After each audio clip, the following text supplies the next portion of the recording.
আজি 5 এপ্ৰিল 2020 লকডাউন মানে আমি সকলো ঘৰতে আছোঁ মানিব লাগিব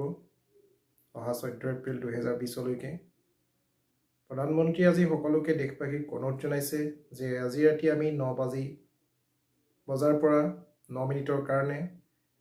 ঘৰৰ সকলো বিজুলী বাতি নুমুৱাই থ'ম আৰু সেই সময়খিনিত আমি চাকি মমবাতি বা অন্য যিখিনি বস্তু আমি বিজুলী বাতি অবিহনে বিজুলী শক্তি অবিহনে জ্বলাব পাৰোঁ সেইখিনি জ্বলাম প্ৰধানমন্ত্ৰীৰ উদ্দেশ্য হৈছে যে তাৰ জৰিয়তে আমি সমাজৰ বিভিন্ন শ্ৰেণীৰ ব্যক্তিক যিসকলে নিজকে অকলশৰীয়া বুলি ভাবিছে তেওঁলোকক সাহস দিব পাৰিম যে তেওঁলোক অকলশৰীয়া নহয় বিজুলী বাতি যেতিয়া জ্বলি থাকে ৰমক জমক হৈ থাকে তেতিয়া হয়তো কোনোবা এগৰাকী দুখীয়া মানুহে যাৰ ঘৰত বিজুলী বাতিৰ ব্যৱস্থা নাই আমাৰ দেশখনততো তেনে মানুহ অজস্ৰ আছে মায়ানগৰী মুম্বাইতে কিমান বস্তি এলেকা আছে আমি নিজেই ক'বলৈ সুবিধা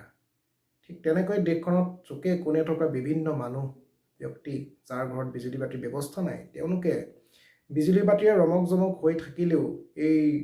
বিপদৰ সময়ত তেওঁলোকে নিজকে খুব অকলশৰীয়া অনুভৱ কৰিছে বুলি আমাৰ প্ৰধানমন্ত্ৰীয়ে অনুভৱ কৰিছে যাৰ বাবে তেওঁ কৈছে যে আমি বিজুলী শক্তিৰে চালিত যিমানবিলাক আমাৰ লাইট আছে প্ৰদীপ জ্বলে সেইখিনি আমি 9 মিনিটৰ কাৰণে আজি ৰাতি 9 বজাৰ পৰা 9 মিনিটৰ কাৰণে অৰ্থাৎ 9 মিনিটলৈকে নুমুৱাই ৰাখিম আৰু তাৰ পৰিৱৰ্তে আমি মমবাতি আমাৰ যিখিনি মাটি চাকি আৰ্থেন লেম্পছ বা এনেধৰণৰ যিখিনি বস্তু আছে অতীত কালত যিখিনি আছিলে সেইখিনি আমি জ্বলাম আমি যিখিনি দুখীয়া মানুহ বা দুখীয়া বুলি নহয় যিসকলৰ ঘৰত বিজুলী বাতিৰ সংযোগ নাই তেওঁলোকক আমি দেখুৱাম যে আমি তেওঁলোকৰ লগত আছোঁ আৰু তেনেকুৱা হ'লে আমি সকলোৱে ইজনৰ সিজনৰ সহযোগী যেন অনুভৱ হ'ব কিয়নো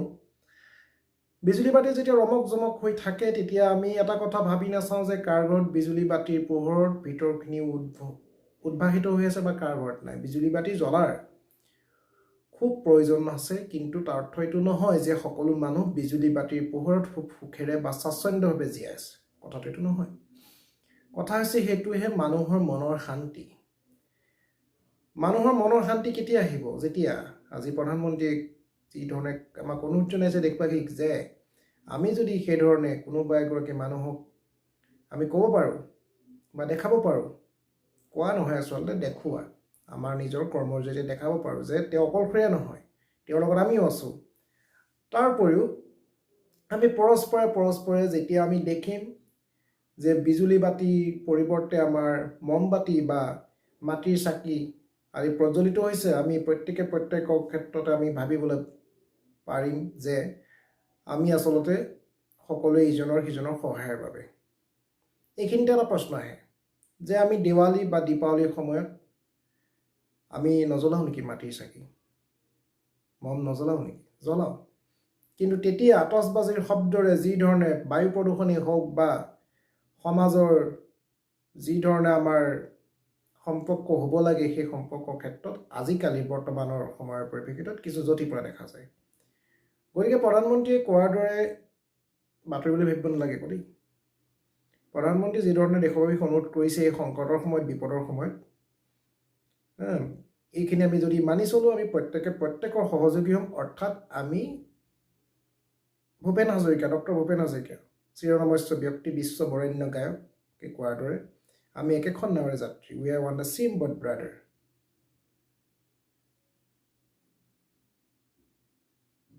বিজুলী বাতিৰ আৱিষ্কাৰ কৰিছে টমাছ আলভা এডিছনে তাৰ আগত পৃথিৱীৰ দেশবিলাক নিষ্প্ৰতিভ হৈ আছিল নেকি নহয় নাছিল নিশ্চয় তেতিয়াও ৰাতি মানুহে পোহৰ কাৰণে ব্যৱস্থা কৰিছিলে ভাৰতবৰ্ষৰ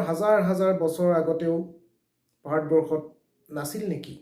পোহৰ আছিলে ডেফিনেটলি নিশ্চয় আছিলে সেই যুগ আমি কেতিয়াবা অতিক্ৰম কৰিছোঁ সেই সময়ত মানুহ সুখত আছিল নে শান্তিত আছিলে আমি কোনো লিখিত বিৱৰণ পোৱাৰ সম্ভাৱনা নাই এটা কথা আমি লক্ষ্য কৰিব লাগে যে ভাৰতবৰ্ষৰ যি আদিম বুলি ক'লে ভুল হ'ব যি পুৰণি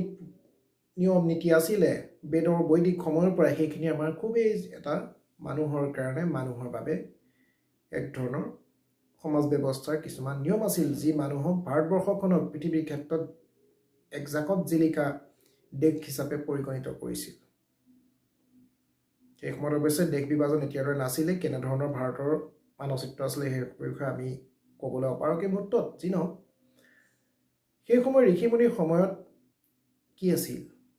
কি নাছিল সেই কথাখিনি আমি ক'ব নোৱাৰিম কি আছিল সেইখিনি কথা আমি ক'ব দুই অলপ পাৰিম কিয়নো আমি দেখোঁ এতিয়াও যে আমাৰ যিখিনি বৈদিক যুগৰ কিছুমান পৰম্পৰা ধ্যানেই হওক বা যাক আমি ইংৰাজীত কওঁ মেডিটেশ্যন যোগ সেইবিলাক আছিল এইখিনিতে এটা কথা আহে প্ৰাচীন যুগত যোগ আছিল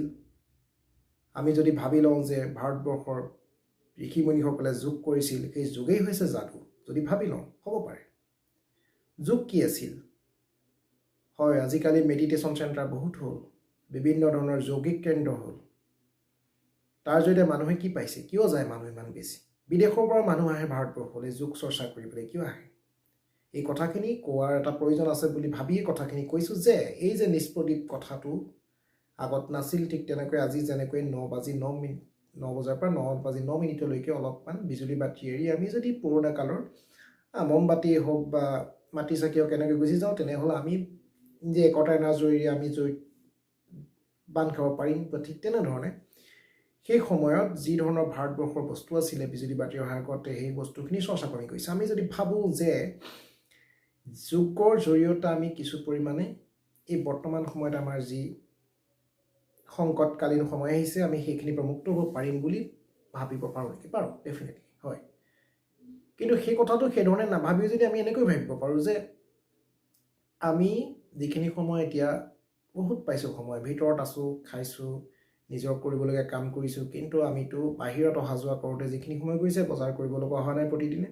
সেই সময়খিনিত যদি আমি যোগ কৰোঁ কিছু পৰিমাণে খুব বেছি 10 মিনিট বা 15 মিনিট আমাৰ নিজৰ কাৰণে দেশৰ কাৰণে দহৰ কাৰণে আমি কি হেৰুৱাম একো নেহেৰুৱাম সকলো পাম যোগৰ বহুত ভূমিকা আছে বহুত প্ৰামাণিক উদাহৰণ আছে যিখিনি মই এই মুহূৰ্তত জনাব নোৱাৰিম কাৰণ এইবিলাক বস্তু প্ৰামাণিক উদাহৰণ আছে বুলি ক'লেও এইখিনি কোৱা কথা লিখিত কথা কিন্তু প্ৰেক্টিকেলি কৰি দেখুৱাটো অসম্ভৱ যি নহওক এইটো বেলেগ কথা আমি শুনি বুজি যিখিনি পাইছোঁ সেইখিনি কৈছোঁ আমি দেখোঁ ভাৰতবৰ্ষত যোগ আছে দুই প্ৰকাৰৰ এক হৈছে এইখিনিতে এটা কথা কওঁতে মোক যোগ গুৰু বুলি কোনোবা যোগ গুৰুক মই প্ৰমোট কৰিবৰ কাৰণে কোৱা নাই কথাখিনি নিজে যিখিনি অনুভৱ সেইখিনিয়ে কৈ আছোঁ হঠযোগ আৰু মনেৰে যি যোগ কৰে মনেৰে কৰা যোগ তেনে দুই ধৰণে কৰিব পাৰি প্ৰাণায়াম যাক কয় ঠিক আছে হঠযোগ ৰামদেৱে শিকায় আমি দেখিছোঁ বিভিন্ন সময়ত কিছুমান যে মানুহ বেমাৰত থাকে বা ৰোগীয়া মানুহখিনি বিচনাত থাকে তেওঁলোকে হঠযোগ কৰিব নোৱাৰে মনেৰে যোগ কৰিব পাৰিলে নোৱাৰে সেই কথাটোলৈ আহোঁ 9 বাজিবৰ হৈছে বাজু কৈ লৈছোঁ যে মনেৰে আমি কেনেকৈ যোগ কৰিম কাক কৰিম কেনেকৈ বিজ্ঞান ডাঙৰ নে ঈশ্বৰ ডাঙৰ ঈশ্বৰ আছে নাই এইবোৰ প্ৰশ্নৰ উত্তৰ আমি দিব নোৱাৰোঁ আমি বিচাৰি চোৱা উচিত নহয় আমি ক'ম কি ক'ম নক'ম সেইবোৰ প্ৰশ্ন বিতৰ্কিত বিষয় হ'ব পাৰে দৰকাৰ নাই প্ৰয়োজন নাই আমি কি ভাবোঁ আমি নিজক কি ভাবোঁ আমি কি আমি এটা প্ৰাণ আমি আছোঁ আমি কেনেকৈ ধৰণে যোগ কৰিম বুলি যদি আমি ভাবি লওঁ বা আমি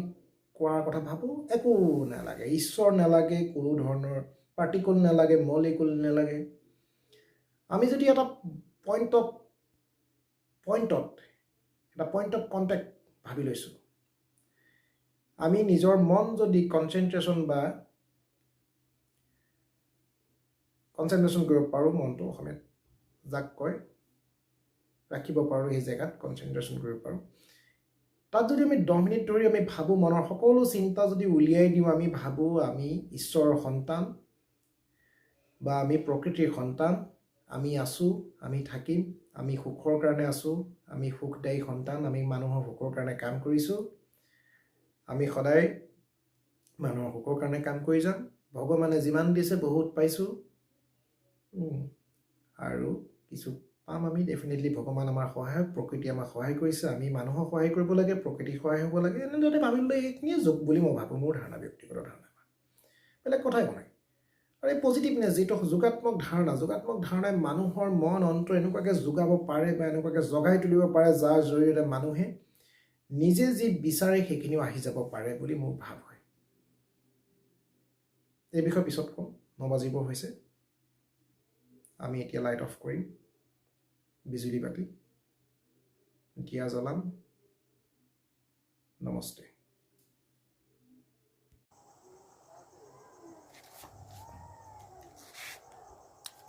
মানুহ চিৰিছে পৰা লাইট বন্ধ, সকলো বন্ধ, লাইট বন্ধ,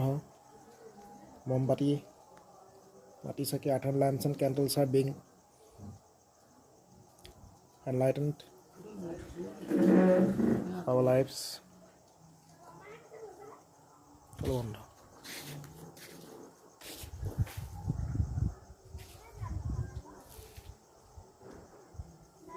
49 minutes.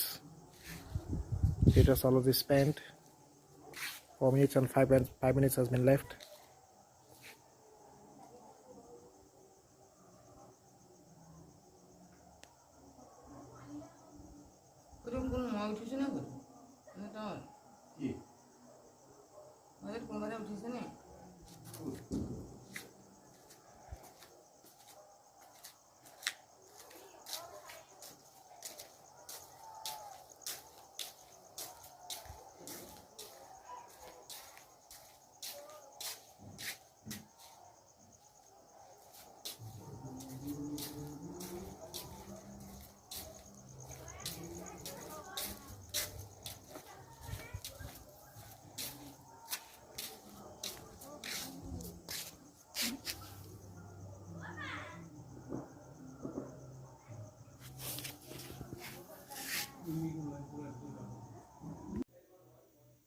স্পৰ্টিভ শেষ। লাইট আকৌ জ্বলিব এতিয়া। লাইট জ্বলিল।